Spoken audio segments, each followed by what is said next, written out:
मशकूर हूँ कि जिन्होंने मुझे अपनी बात करने का मौका फ़राहम किया। बात आज मैं जो करना चाहता हूँ, बड़े अदब से बतौर पाकिस्तानी इसको किसी और तनाज़र में न लिया जाए। मैं एक पाकिस्तानी के जो आज पाकिस्तान का हाल देख रहा हूँ या आने वाले दिनों में जो चीज़ें दिखाई दे रही हैं, उसको सामने रखते हुए ये बात कहना चाहता हूँ कि बदकिस्मती है कि पाकिस्तान के अंदर आज भी 75 साल बाद ये बहस की जा रही है कि मकबूल कौन, कबूल कौन और माकूल कौन। और जब पाकिस्तान के अंदर हालात ऐसे हों कि इंसाफ का दोहरा मेयार कायम हो जाए, तो फिर हमें रोटी, हमें बका, हमें रोज़गार से ज़्यादा अपने सिस्टम, अपनी रियासत की बका की फ़िक्र होती है।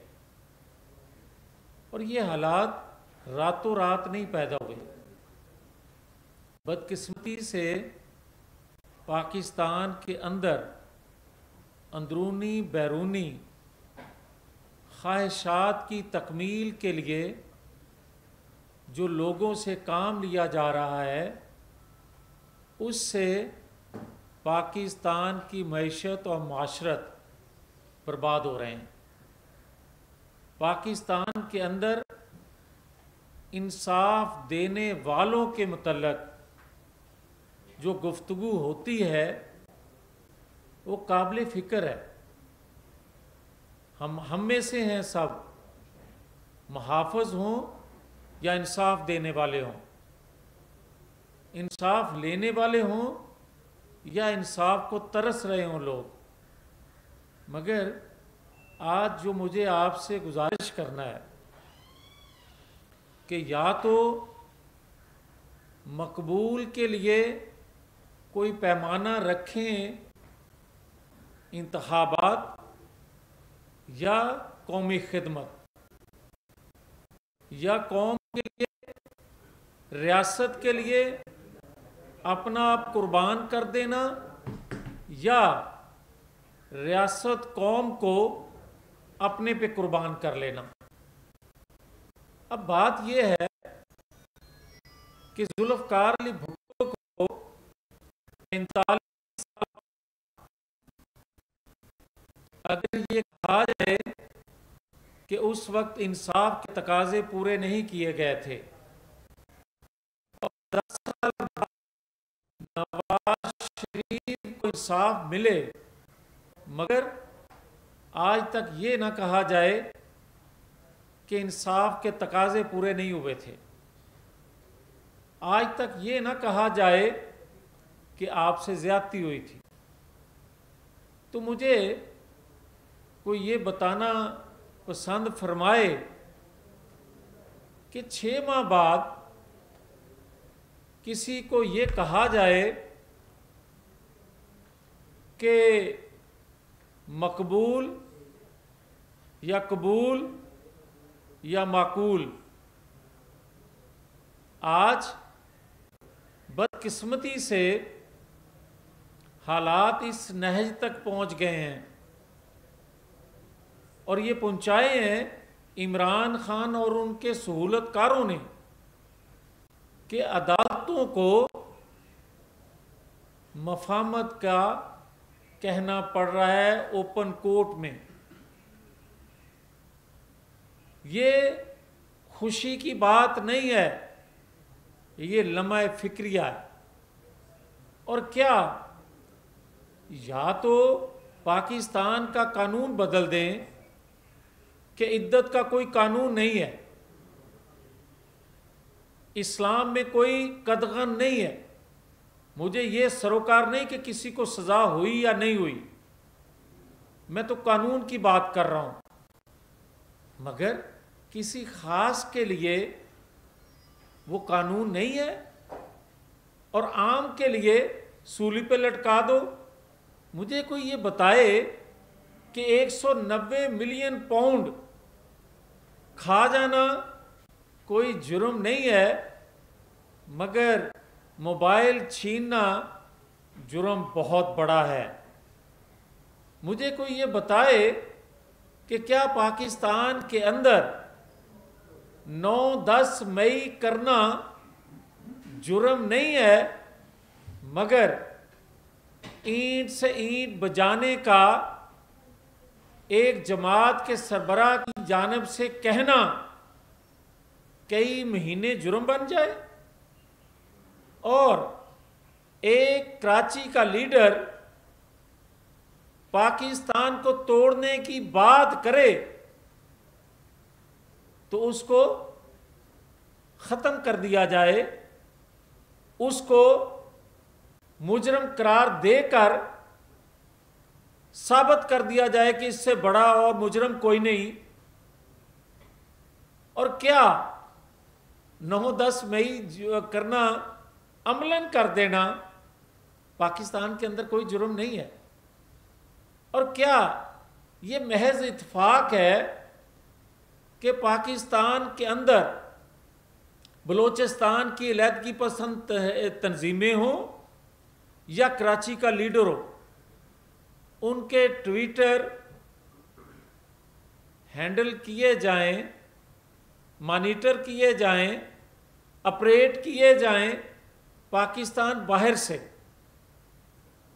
और उन पर पाबंदी हो और उनको कहा जाए कि ये मुल्क के गद्दार हैं, और एक दूसरी जमात का सरबराह जिनका ट्विटर पाकिस्तान बाहर से चलाया जा रहा हो और पाकिस्तान के खिलाफ चलाया जा रहा हो, अदारों के खिलाफ चलाया जा रहा हो, सलामती के खिलाफ चलाया जा रहा हो, आइन कानून की धज्जियां उड़ाई जा रही हों, मगर वो मकबूल है? ये महज इत्तेफाक है। और क्या ये महज इत्तेफाक है कि मुझे सिसिलियन माफिया कहा जाए, गॉडफादर कहा जाए और किसी को गुड टू सी यू कहा जाए? क्या ये महज इत्तेफाक है कि आज तक मुझे ना गॉडफादर ना सिसिलियन माफिया के अल्फाज वापस लिए गए हों, ना उनको नोटिस किया गया हो? मगर आज मैं एक सवाल करना चाहता हूं कि आज एक मकबूल लीडर जिसको कहा जा रहा है, ये भी मैं वाज़ेह करना चाहता हूं, अगर 9-10 मई की इन्वेस्टिगेशन पब्लिक कर दी जाती तो 8 फरवरी को ये नतायज ना आते जिसको बुनियाद बना के मकबूल कहा जा रहा है। अगर हमूदुर रहमान कमीशन पब्लिक कर दी जाती उस वक्त, तो आज किसी को 9-10 मई करने की जुर्रत ना होती। और अगर 9-10 मई को जो इन्वेस्टिगेट हुई, जो मास्टरमाइंड, सहूलतकार, मंसूबा साज आज भी पब्लिक नहीं किए जा रहे उनके नाम, तो आप खुदा न खास्ता दावत दे रहे हैं आइंदा के लिए 9-10 मई करने को। फिर मुझे ये बताएं कि इनके बुनियादी हकूक सलब होते हैं 9-10 मई करने वालों के, कि इनको मीडिया पे नहीं लाया जाता। तो जब ये कहा गया था एक जमात की मकबूल लीडर को कि स्मैश कर देंगे, तो मैंने तो ये सिर्फ कहा था कि ऐसा नहीं होने देंगे। मैंने तो ये कहा था कि अगर खुदा न खास्ता ऐसा किया गया तो कटहरे में खड़ा करेंगे। मैंने तो ये नहीं कहा था कि 9-10 मई की तरह हम करके दिखाएंगे। मैंने तो सिर्फ ये कहा था कि रोका जाए, बजाय इसके कि जिसने कहा कि स्मैश कर देंगे उसको बुलाया जाता कटहरे में, उसको उस वक्त के अदालती निज़ाम के लोग बुलाते, उल्टा मुझे गद्दारी में बुला के बिठा लिया गया। और आज जो मैं तस्वीरें देख रहा हूँ जेल की, जो 5 स्टार होटल से कम नहीं है सहूलतें, मुझे तो 36-36 घंटे एक ड्रम में रखा जाता था, वो भी मई जून के महीनों में। मुझे तो जब पेश किया जाता था किसी अदालत में तो कर्फ्यू लगा दिया जाता था उस इलाके में। मुझे तो उस वक्त के लाहौर के चीफ जस्टिस कासिम खान साहब, जस्टिस कासिम खान साहब, मैंने फरियाद की कि मेरे साथ ये सलूक हो रहा है, मुझे कोई इंसाफ मिले रियासती अदारों से। तराजू हाथ में पकड़े मुअज़्ज़ज़ जजेस से। तो मुझे जब बुलाया गया, उन्होंने अपनी कोर्ट में बुलाया, तो ये मीडिया गवाह है आपका कि वहाँ उन्होंने मुझे ये कहा कि तुम अदारों के खिलाफ और उनकी गलतियों की निशानदेही करते हो, तुम एजेंसियों के मुतल्लिक बात करते हो, तुम्हें तो संसार कर देना चाहिए था। और अगर तुम्हें ये चीज़ें पसंद नहीं, ये पाबंदियां तुम बर्दाश्त नहीं कर सकते, तो पाकिस्तान छोड़ दो। क्या मैं पाकिस्तानी नहीं था? क्या मेरे कोई इंसानी हकूक नहीं थे? आज एक नज़म लिखने वाले को, अहमद फरहाद को उठा लिया जाए, उसकी जमानत ना ली जाए लिखने पे, और जो सब कुछ कर दे 9-10 मई को उसको कोई पकड़ ना सके जमान पार्क से, वो मुसल्ला जत्थों से मुकाबला करे, उस पर कोई नोटिस ना ले। वो कहे कि मैं आज पेश होऊंगा अदालत में, सुबह अदालत लगे, रात 12 बजे तक मासूफ का इंतजार हो कि कब तशरीफ लाएंगे, और आखिरी वक्त पे वो कहें कि आज मूड नहीं बना, कल सही। क्या मैं पाकिस्तानी नहीं? क्या मेरा कोई हक नहीं? क्या मेरे कोई हकूक नहीं? मैं बड़े अदब से ये गुजारिश करना चाहता हूं कि क्या पाकिस्तान के अंदर जिस किसी ने इस रियासत के लिए सर्फ किया, अपनी कुर्बानी दी एटम की बुनियाद रखने के लिए, अपनी कुर्बानी दी इस्लामी ब्लॉक का नारा लगाने पर, उसको तो फांसी पर लटका दिया जाए। जो एटमी तजर्बा करे, पाकिस्तान के दिफा को नाकाबिले तस्खीर बनाए, उसको तो हाईजैक बनाकर 25 साल सजा सुना दी जाए।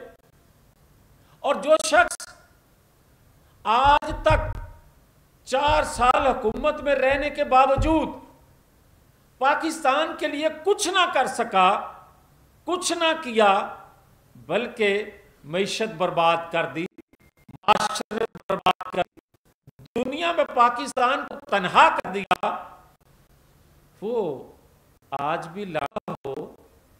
मुझे 10 साल बाद इंसाफ मिलना शुरू हो तो कहा जाए ये फास्ट ट्रैक पे इंसाफ मिल रहा है, ये लाडला है। हालांकि इंसाफ तो फास्ट ट्रैक पर हर एक को मिलना चाहिए, मगर आज जो कुछ 6 माह के अंदर अंदर, मैं ये कहता हूं कि इमरान खान पर जितने नाजायज मुकदमे हैं, जितने नाजायज मुकदमे हैं, फिल फौर खत्म करने चाहिए। मगर मैं ये कहने में हक बजानब भी हूं कि या तो इमरान खान 190 मिलियन पाउंड, या तो इमरान खान 9-10 मई, या तो इमरान खान इद्दत केस, या तो इमरान खान साइफर केस, इसके लिए कानून बदल दें, इसको छोड़ दें, या कानून के मुताबिक फैसले हों, मेरे लिए भी किसी और के लिए भी। मुझे याद है आज तक डॉन लीक्स, मैं अगर ये बात करूं कि अपनी हदूदों क़यूद में हमें रहना चाहिए, हमें सबसे पहले अपने घर को ठीक करना चाहिए, तो मैं गद्दार ठहरा। मेरे लिए गद्दारी का तगमा बन गई। और ये जो कुछ भी कहता जाए, किसी को गैर मुल्की कोई इंटरव्यू दे, सब कुछ कह दे, और ये लाडला क्या कहता है, इसको कोई पूछने वाला ना हो। मैं अपनी हुकूमत से मैं बड़े बड़े दुखी दिल से ये कहने लगा हूं कि 9-10 मई की जो इन्वेस्टिगेशन है, एक एक लफ्ज कौम के सामने लाया जाए, सबूतों के साथ रखा जाए कि कौन से लोग, कौन सी पाकिस्तान मुखालिफ कुव्वतें दुनिया में इसकी सहूलतकारी कर रही हैं, इसको क्यों पैसा दिया जाता था, और आज कौन सा दबाव है जो जेल से लेकर बाकी हमारे सिस्टम निज़ाम पर दबाव में रखकर इसको इतना दलेर शेर बनाया हुआ है कि पाकिस्तान के ऊपर यह भारी नजर आ रहा है। पाकिस्तान इसके सामने कमजोर कर दिया गया है, यह कौम को बताया जाए। और जब जब पाकिस्तान मईशत मजबूत हो, पाकिस्तान के हालात बेहतर हो, तो पाकिस्तान के अंदर 75 सालों में उस वक्त इंतशार पैदा किया जाता है। ये लोग आज कह रहे हैं, मगर मुझे, मेरी कौम को, मेरी रियासत को क्या फायदा उस इकरार का कि 2013 के बाद आलमी कुव्वतों की साजिश थी, लंदन प्लान था, तब 2014 का धरना हुआ। और भाई सुन तो मैं भी रहा हूं, ये तो कहता मैं भी रहा हूं, मगर कभी किसी ने हाथ डाला है उन पे? मुझे ये बताएं कि साकिब निसार ने जो फैसले दिए, सब इकरार करते हैं कि उसने गलत फैसले दिए, सब इकरार 45 साल बाद करते हैं कि जुल्फकार अली भुट्टो को गलत फांसी हुई, मगर क्या उन मुल्ज़िमों को, अगर वो मुल्ज़िम अगर दुनिया फानी से जा चुके हैं, तो भाई 2017 के 2014 तक के मुल्ज़िम जो हैं, फैसला करवाने और करने वाले तो जिंदा हैं, उनको तो कटहरे में लाएं जब आप इकरार कर चुके हैं कि ये सारा का सारा। और क्या एक अदारे के तर्जमान ने यह बात नहीं कही कि अगर जुडिशल कमीशन बनना है तो फिर 2014 से बनाएं? मैं तो कहता था 2018 से 2024 तक का बनाओ, मगर 2014 को कोई बनाना चाहता है तो इससे बड़ा और पाकिस्तान पर एहसान क्या हो सकता है? अगर उसमें सारे वो चेहरे नजर आ जाएं, सारे वो चेहरे सामने लाए जाएं कि ये हैं जिनकी ख्वाहिश, जिनकी अपनी जरूरत, जिनकी आलमी कुव्वतों के एजेंडा था, पाकिस्तान तरक्की कर रहा था, उसको डुबोने के लिए, उसको बर्बाद करने के लिए ये लोग थे जो सहूलतकारी दी, जिन्होंने दी, और ये पाकिस्तान का हाल हो गया। मैं बड़ा क्लियर हूं कि आज भी जिन्होंने ये तीसरी फोर्स लॉन्च की थी, जनरल पाशा और जनरल जहीरुल इस्लाम ने, आज भी, और जिन्होंने अमली जामा पहनाया, जस्टिस साकिब निसार हो, जस्टिस बंदियार हो, जस्टिस एजाजुल एहसन हो, जस्टिस, आज भी उसको, तीसरी फोर्स को, तीसरी जमात को, पाकिस्तान को बर्बाद करने के लिए सहूलतकारी दे रहे हैं किसी ना किसी शक्ल में। तो मैं गुजारिश करना चाहता हूं कि अगर मेरे जुर्म उनकी सज़ा अभी बाकी है, जो कि नाकर्दा गुनाहों की सज़ा भी मैं भुगत चुका। मगर अगर किसी की नज़र में कोई गुनाह, अगर कोई सज़ा अभी बाकी है तो भाई मुझे भी दे दो। मगर पाकिस्तान को बर्बाद करने वालों को नोटिस किए बगैर, कटहरे में लाए बगैर मुल्क आगे चलता नज़र नहीं आ रहा। और आज जो इंतशार पैदा करने जा रहे हैं ये लोग, या किया जा रहा है, आज भी देख लें कि पाकिस्तान के अंदर जो थोड़ा बहुत कुशन रह गया था मैशत को वेंटिलेटर से उतारने का, जो पाकिस्तान के दोस्त ममालिक, मैं ये नहीं कहता कि सिर्फ बेहतर सफारतकारी से या बेहतर मैनेजमेंट से या बेहतर शहबाज शरीफ की टीम से ही सारा कुछ हो गया, पाकिस्तान के दोस्त ममालिक ने भी पाकिस्तान की हालते ज़ार पर रहम करते हुए पाकिस्तान के अंदर सरमायाकारी करने का जो ख्वाहिश की है, उससे पाकिस्तान फिर अपने पांव पे खड़ा हो सकता है। मगर उस दौरान ये जो कुछ प्लानिंग मनसूबाबंदी की जा रही है, इसका नोटिस करना, अवाम को एतमाद में लेना, अवाम को सारी चीज़ों से आगाह करना, अवाम को गैर मुल्की और मुल्क के अंदर से सहूलतकारों के नाम देना, इसके बगैर पाकिस्तानी कौम के अंदर इंतशार बढ़ता जाएगा, पाकिस्तानी कौम को एतमाद नहीं आएगा।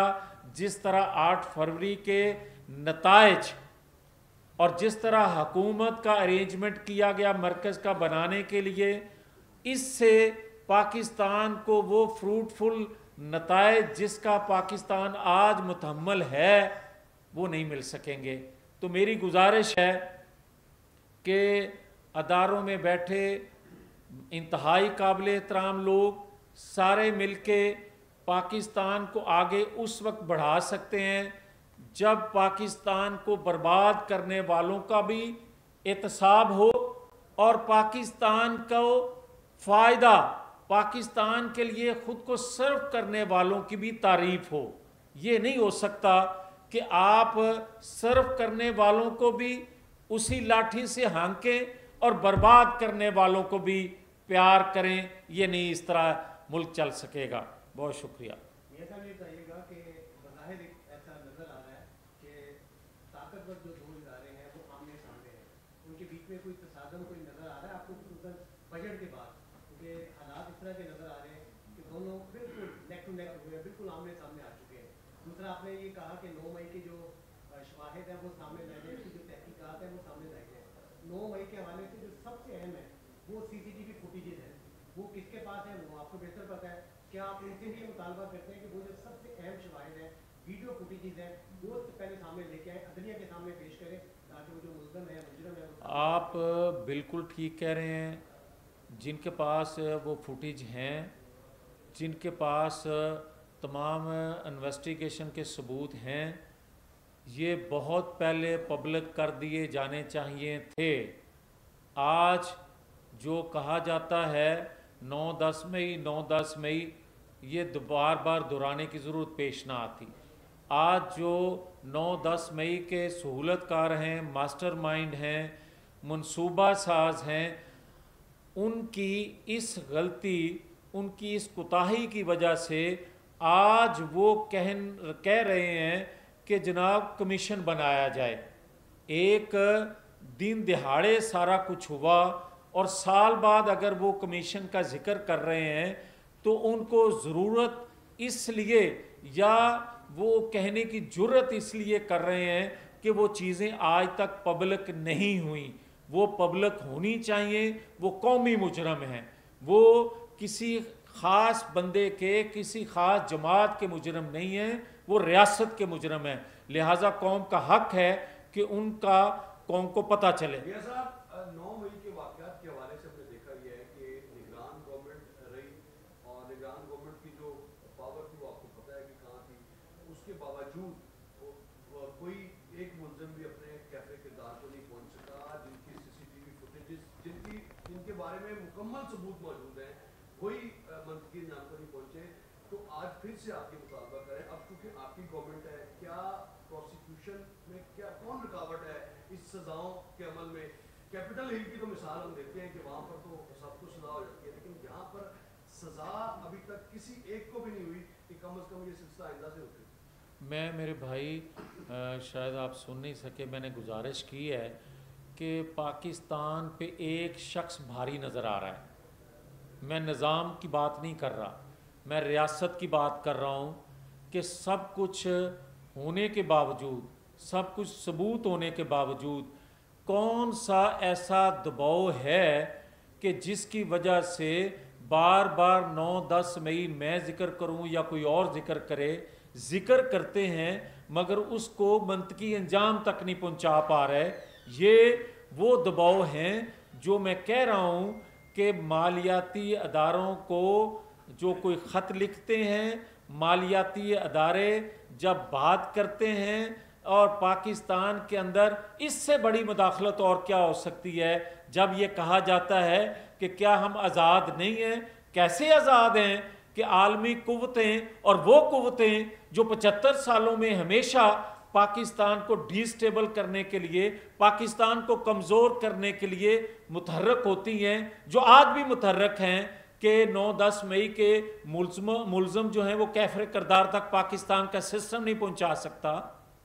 अच्छा मियां साहब, ये बताइएगा कि हुकूमत आपकी है, एस्टेब्लिशमेंट एक पेज पे है, चीफ जस्टिस आपकी मर्जी का है, उसके बावजूद आप यहाँ पे बैठ के ये मुतालबा कर रहे हैं कि जो सुंदरकारी है वो अभी भी जारी है। भाई मेरे पहले तो बात ये कर लो कि चीफ जस्टिस है, देखो मैं कमज़ोर आदमी हाँ, मुझे बड़ा एहतराम है अदालतों का, मेरे नहीं हैं, कौम के हैं, इस सिस्टम के हैं, इस अदारे के चीफ जस्टिस हैं।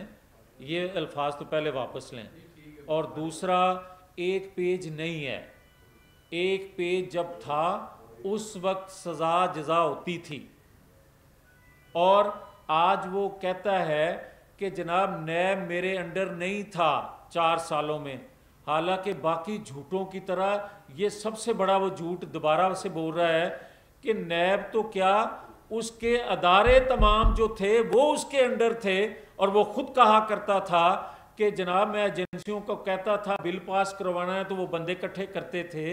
वो एक लम्हे कुछ और बात करता है, जब उसको ज़रूरत उस बात की होती है वो करता है।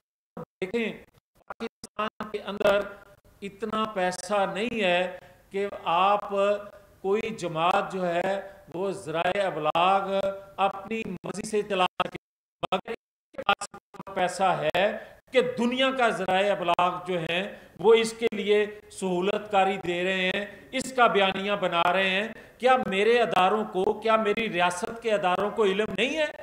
और इल्म होने के बावजूद अगर वो खामोश हैं तो ये मुजरमाना गफलत है, मैं इसको ये कहूँगा।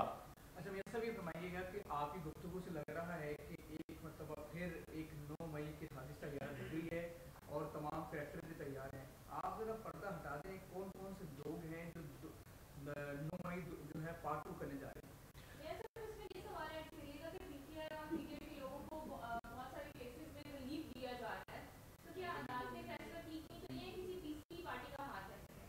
देखें बात यह है, मैंने अभी अहमद फरहाद का जिक्र किया, नज़म पढ़ने वाला लिखने वाला तो ज़मानत ना हो, 9-10 मई करने वाले जो हैं, मैं मफरूर था तो मेरे केस से मरियम नवाज शरीफ और मेरा फ़ैसला अलग कर दिया जाता है, केस अलग कर दिया जाता है।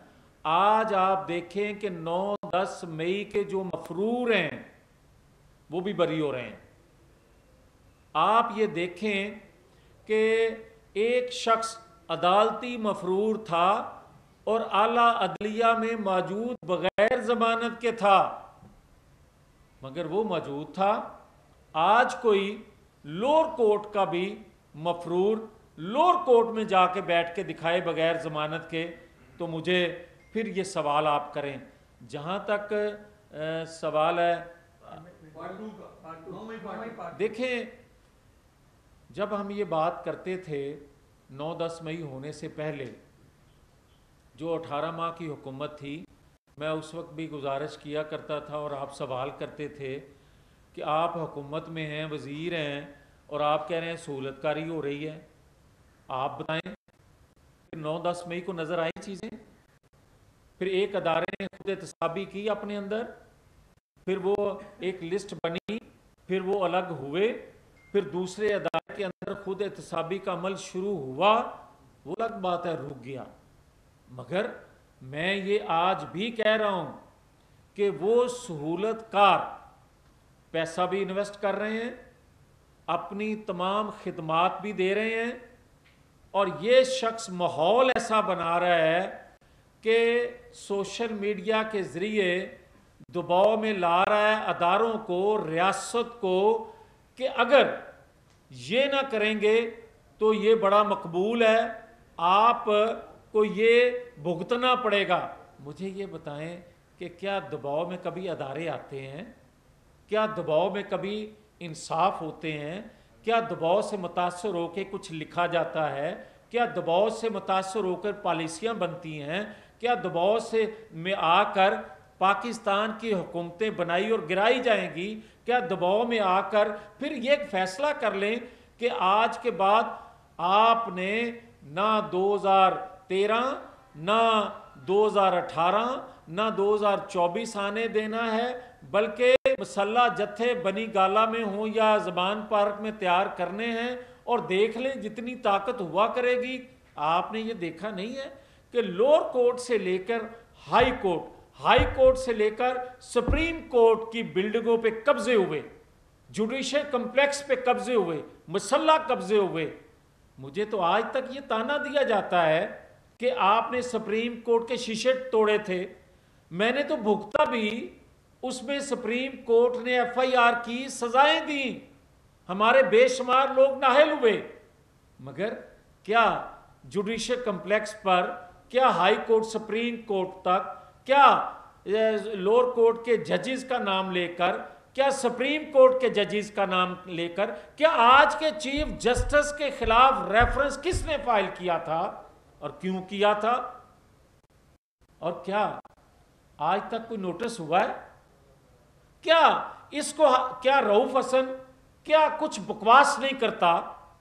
क्या कुछ, मैं बकवास का लफ्ज जिंदगी में पहली दफा बोल रहा हूं, इसलिए दुखी दिल से बोल रहा हूं कि यार एक बंदा अदारों के मुतल्लिक ये कुछ गुफ्तगू कर जाए और उसको सादा नोटिस भी ना हो। अच्छा भैया साहब, ये बताइएगा, जो एक मुजरिम को लाइव आने की दावत दी गई, इससे पहले मियां मोहम्मद नवाज भी अंदर रहे, उनको भी नहीं ये सहूलत दी गई थी, मरीम नवाज को भी नहीं दी गई थी, इसको कैसे देखते हैं? और रिमार्क्स जो आए हैं उस पर भी कल के जो रिमार्क्स थे, बल्कि मैं रिमार्क्स से जिक्र नहीं करता, मैं अंदर नहीं जाना। सवाल को अगर थोड़ा सा और पहलू से देखूं, आप ये बताएं कि वीडियो पे लाने से ये जो ये सियासी अमल है कि ये कानूनी अमल है, ये दोनों में से आप क्या कहते हैं कि ये सियासी अमल है कि कानूनी अमल है? इसलिए कि सियासत इसलिए मुलवस होती है, इसके अंदर आ जाती है क्योंकि बाकी जो उनके जो वर्कर हैं वो उससे चार्जअप होते हैं, और वो जो अपना मैसेज होता है, सियासी मैसेज, वो जो है वो देते हैं अपने वोटर्स को और सपोर्टर्स को, जबकि वो कानूनी तौर पे गुफ्तगू कम करते हैं। अच्छा, इससे से एक मुंसलिक सवाल ये है कि आपने जो गुफ्तगू सारी की है उसमें थोड़ा सा मैं खुद भी उलझ गया हूँ, इसलिए कि जो इदारे हैं उसके अंदर हर इदारे में कुछ ना कुछ गलतियाँ कर बैठे हैं लोग, और कुछ सज़ावार हैं, कुछ सज़ा पाने के काबिल हैं, कुछ सज़ा देने वाले हैं और कुछ सज़ा के काबिल हैं। तो ऐसा नहीं हो सकता कि एक ट्रुथ कमीशन बना दिया जाए जो कि अपना सच बोल के तमाम हक़ाइक़ को सामने लेकर आए और फिर पाकिस्तान का मसला हल हो। आप दो चीज़ें आप बजा फरमाते हैं, मगर ट्रुथ कमीशन का मुतालबा तो हम करते आए हैं 2018 से, किसी ने ना सुना। और आज भी जो आप ट्रुथ कमीशन की बात करते हैं, बनाने का फ़ायदा तो तब हो जब उसकी रिपोर्ट पे सारे जो हैं वो सादक और अमीन जैसे लोग भी जो हैं वो एतमाद करें और कह दें कि हमें ट्रुथ कमीशन की जो रिपोर्ट आएगी हम उस पर यकीन करेंगे, एतमाद करेंगे। आपने देखा जुडिशल कमीशन हमने बनाया 2013 के इंतखाबात पे, और उसने जो रिपोर्ट की उस पर आज तक लोग 2013 को भी धांधली ज़्यादा इलेक्शन कह रहे हैं। दूसरा जो आप फरमा रहे हैं, मैं एक कानून का तालिब इल्म हूँ, उस नाते मैं ये ज़रूर अर्ज़ करूँगा कि पाकिस्तान की तारीख़ में आज तक ऐसा हुआ तो नहीं कि एक मुजरम को, सज़ा याफ्ता मुजरम को इस तरह की सहूलत दी जाए। और सियासी जो ज़रूरत है, हाँ, वो ज़्यादा नज़र आ रही है। और मैं ये समझता हूँ और बड़े अदब से ये कहूँगा कि जो गुफ्तगू सुनने को कल मिली है वो भी शान शान नहीं थी इंसाफ करने वाले अदारों के। मियां साहब ये बताइएगा कि आपने 9 मई के हवाले से कहा, लोगों ने प्रेस कॉन्फ्रेंस की 9 मई पे बाद पीटीआई के कुछ लोगों ने उन्हें छोड़ दिया गया। यहाँ पर लोग पर गिरफ्तार हुए, कोई मियाँवाली में पहुँचा हुआ है, कोई गुजरावाला में, कुछ एक हुआ है, 5 जगह पर एक बंदे को पहुँचाया गया। तो इससे प्रोसिक्यूशन खराब नहीं हुई? और जो प्रेस कॉन्फ्रेंस भी की उन्हें माफ़ कर दिया गया, फिर आप लोग कहते हैं 9 मई का बयानी है ये है, तो ये किसने माफ़ करवाए उन्हें? ये मलिक साहब बिल्कुल आप ठीक कह रहे हैं। बुनियाद हमने खुद रखी, उन अदारों ने रखी जो बाइख्तियार थे। प्रेस कॉन्फ्रेंस, कोई पाकिस्तान पर हमला करके प्रेस कॉन्फ्रेंस करके अलग हो जाए, ये किसी का इख्तियार नहीं है रियासत पे हमला करने वालों को माफ़ करना। और उसकी वजह से आज कौम के अंदर कन्फ्यूजन फैलाई जा रही है। उसकी वजह से भी एक उनको दराज रस्सी उनकी हुई कि 1 साल गुजर गया तो कोई मुजरम जो है वो अपने अंजाम को नहीं पहुंचा। तो मैं समझता हूं कि कोई जुर्म करे या तो आप कानून बदलें। जिस तरह के मैंने कहा कि मुझे कोई सरोकार नहीं है कि इद्दत के कानून में किसी को सज़ा हो, मगर मेरा सवाल ये ज़रूर है बतौर पाकिस्तानी के कि क्या इद्दत का कानून है या नहीं। अगर है तो फिर ख़ास के लिए भी वही कानून होना चाहिए और आम के लिए भी वही होना चाहिए।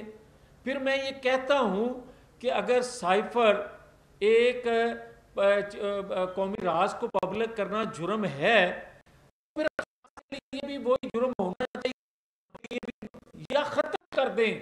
और आपने ख़त्म कर दिया है फैसले से कि आइंदा कोई कौमी राज से जो चाहेगा उगल देगा और कोई उसको पूछने वाला फिर नहीं होगा। सर ये सभी बताइएगा, अभी आपने कहा कि एक शख्स जो है पूरी रियासत में भारी है, तो अगर रियासत इतनी कमजोर है तो फिर आप कैसे उससे मुतालबा करें कि वो उन किरदारों का इंतजाम करें? देखें, बात यह है कि जब रियासतें मसलत का शिकार हो जाएं तो कमज़ोरी की निशानदेही होती है, और जब मसलत से हम निकलेंगे तो रियासत कभी कमज़ोर नहीं हुआ करती। रियासत अगर प्रेस कॉन्फ्रेंस करके मुल्ज़म को छोड़ दे और जो प्रेस कॉन्फ्रेंस ना करे उसको अभी तक पकड़ा हो तो लोगों के सवाल उठेंगे, लोग सवाल करेंगे। इसलिए रियासत कमज़ोर नहीं है, हमारी मसलतें, हमारी सहूलतकारियाँ, हमारा बाहर मूड देखना आलमी कुव्वतों का और उन कुव्वतों का जो पाकिस्तान को स्टेबल नहीं देखना चाहती, फिर इसी तरह होता है जो हो रहा है। बहुत शुक्रिया। आखिरी बात फरमा दीजिए, सीनियर सियासतदान 1993 से माशाल्लाह आप सियासत कर रहे हैं, अमूदुर्रहमान कमीशन रिपोर्ट जैसे 85 से आपकी नज़रों से ये रिपोर्ट गुजरी होगी, ये फरमा दीजिएगा कौन गद्दार है और कौन मुनकर वतन था इस रिपोर्ट की रोशनी में? अगर आप को मैं पहले अर्ज़ कर चुका हूँ कि हमूदुर्रहमान कमीशन रिपोर्ट पब्लिक कर दी जाती तो पाकिस्तान के अंदर 9-10 मई करने की किसी को जुर्रत ना होती, और अगर 9-10 मई की रिपोर्ट पब्लिक कर दी जाती 8 फरवरी की ये मकबूलियत किसी को नज़र ना आती और ना आज ये बहस हम कर रहे होते। मगर मैं बड़ा क्लियर हूँ कि अगर उस वक्त के ताकतवर लोग वहाँ की महरूमियों को ड्रेस करते तो कभी मुफ्ती बानी को शेख मुजीब की मदद से भी पाकिस्तान दो लख्त करने की जुर्रत ना होती।